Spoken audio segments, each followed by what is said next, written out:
میں نے کہا ہم ناچیز ہیں لیکن سانو کو تھوڑے تھوڑے دا پیچ آتے ہیں. تو ہم ٹانگے پہ سوار ہوئے, 3 کلومیٹر تھا. ہم سیدھے پہلے مسجد گئے, 2 نفل پڑھے, پھر سورہ یاسین پڑھی, پھر دعا کرائی. ان سارے 2 نفل یاسین کا ثواب ان کو مل کیا کہ یا اللہ اپنے بندے کا دل نرم کر دے. تو پہنچ گئے, ان کی کٹیا کی جھونپڑا سا تھا ایک. تو تھوڑی دیر کے بعد وہ تشریف لائے.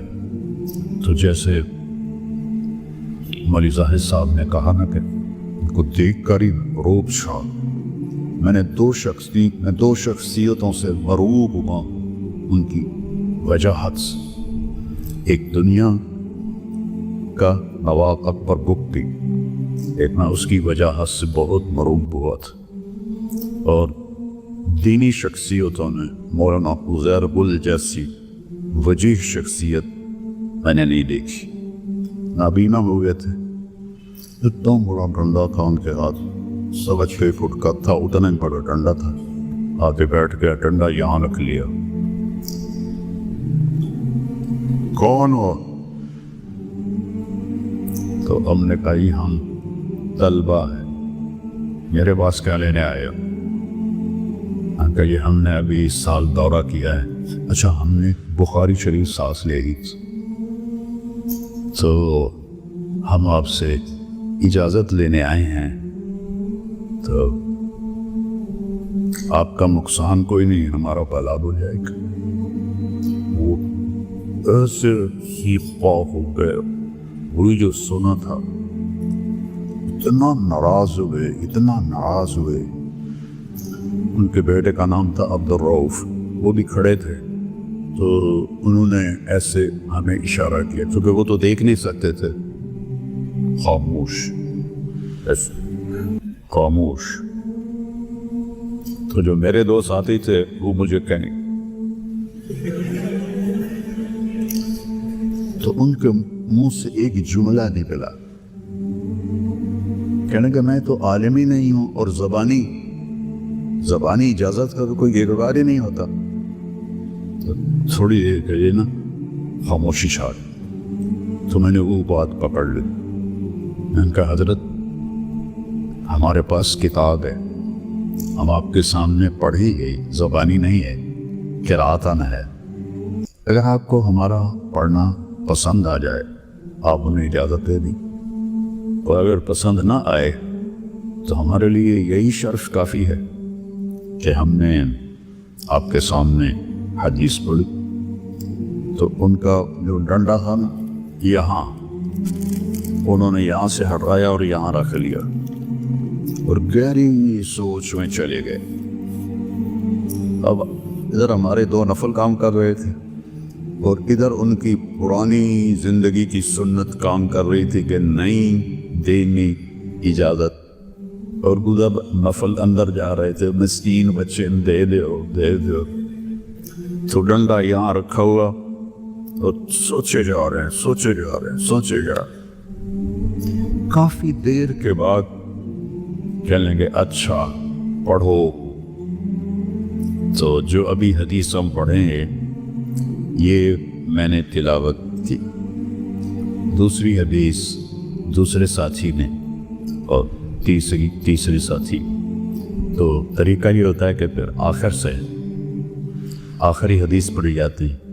تو میں نے کتاب لے کر ایسے ورق الٹائے تو ان کو ورق الٹنے کی آواز آئی. تو کہنے لگے نہیں بس آخر سے پڑھنے کی ضرورت نہیں ہے, میں تم تینوں کو اجازت دیتا ہوں, لیکن میری یہ گزارش ہے کسی کو بتانا نہیں, میں نے آج تک کسی کو اجازت نہیں تھی. تو پھر ان کی وفات کے بعد میں نے ایسے کہنا شروع کیا. تو اللہ تعالیٰ عربوں میں یہ بہت رواج کہ وہ ان میں سند حدیث کے یہ سفر بھی کرتے ہیں. جابر بن عبداللہ رضی اللہ عنہ اونٹ پہ سوار ہوئے, 1 مہینہ سفر کرتے کرتے مصر پہنچے. حضرت عقبہ بن عامر رضی اللہ عنہ کبھی اصحاب صفہ میں تھے, اس وقت مصر کے گورنر نیچے دستک دی، انہوں نے اوپر سے کھڑکی کھولی. کون؟ کہ میں جابر ہوں. کہ اوپر آ جاؤ. کہ نہیں، نہ تم نیچے آؤ نہ میں اوپر آتا ہوں. وہ حدیث سناؤ جو تم نے اللہ کے نبی سے براہ راست سنی ہے مسلمان کی سطر پوشی کے بارے میں. کہاں؟ قال النبی سمعت رسول اللہ صلی اللہ علیہ وسلم قال من ستر مسلما سترہ اللہ. کہ بس السلام علیکم. پھر 1 مہینہ پورا سفر واپس کیا.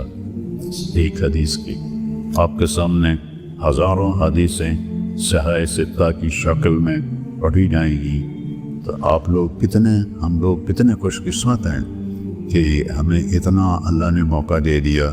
وہاں تو ایک حدیث کے لیے کتنے لمبے سفر کرنے پڑتے تھے. Recently, I've heard a lot of good things about B&B Rice Kit because we all know the importance of rice in our skincare. کتنے لمبے سفر کرنے پڑتے تھے. تو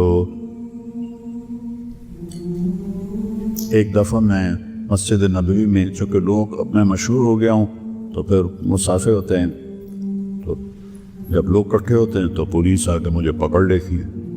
ہر دفعہ ماشاءاللہ پولیس پکڑتی ہے مجھے تو جان چھڑانی مشکل ہو جاتی. تو میں ایسے ایک کرسی کے پیچھے چھپ کے بیٹھا ہوا تھا. 3 نوجوان وہاں کی جو جامعہ مدینہ ہے وہاں کے، وہ میرے پاس آ گئے. کہنے لگے نستجیزک فی الحدیث، ہم آپ سے حدیث کی سند کی اجازت چاہتے ہیں. میں نے کہا او تعرفوننی، مجھے جانتے ہو؟ کہنے لگے لا. میں نے کہا فکیف تستجیزوننی وانتم لا تعرفوننی. کہنے لگے میری سیما کا، تیرے چہرے سے ہمیں اندازہ ہوا ہے. تو میں نے کہا جزاکم اللہ خیر. تو میں نے اپنی سند لکھائی. کہنے لگے وقع دستخط. میں نے کہا قبل التوقيع اسألكم سؤال. کہنے لگے قدم لو ظالم. ایک تھا مصری، ایک اردنی، ایک اماراتی، اسی ترتیب سے بیٹھے ہوئے تھے. میں نے کہا ما حسن العلم، علم کا حسن کیا؟ تو مصری نے کہا کہ التقوی. میں نے کہا نہیں. اردنی نے کہا الزہد. میں نے کہا نہیں. اماراتی نے کہا الافلاس. میں نے کہا نہیں. چلنے گئے فما ہوا. میں نے کہا دیکھو، جو لفظ حسن ہے اس کا تقاضا ہے کہ چیز نظر آئے. جب ایک چیز نظر ہی نہیں آ رہی، التقوی ہا ہونا، تقوی تو اندر ہے، زہد بھی اندر ہے، اخلاص بھی اندر ہے، تو کیسے پتہ چلے گا؟ اس چیز پر بولا جاتا ہے جو نظر آ رہی. ہنسی جب وہ نظر ہی نہیں آئی تو ہم اس کو ہنسی بھی کیسے کر سکتے؟ لہذا ایسی صفت چاہیے جو نظر آئے. کہنے کہ وہ کیا ہے؟ میں نے کہا حسن العلم والعالم، حسن الاخلاق. عالم ہو، علم ہو، مبلغ ہو، تبلیغ ہو، مسلم ہو، اسلام ہو، اس کا جو سب سے حسین چیز اچھے اخلاق. اچھے اخلاق وہ خوبصورت چادر ہے جو آپ کے سارے عیب چھپا دیتی، اور برے اخلاق وہ ننگا پن ہے جو آپ کے سارے عیب ظاہر کر دے گا۔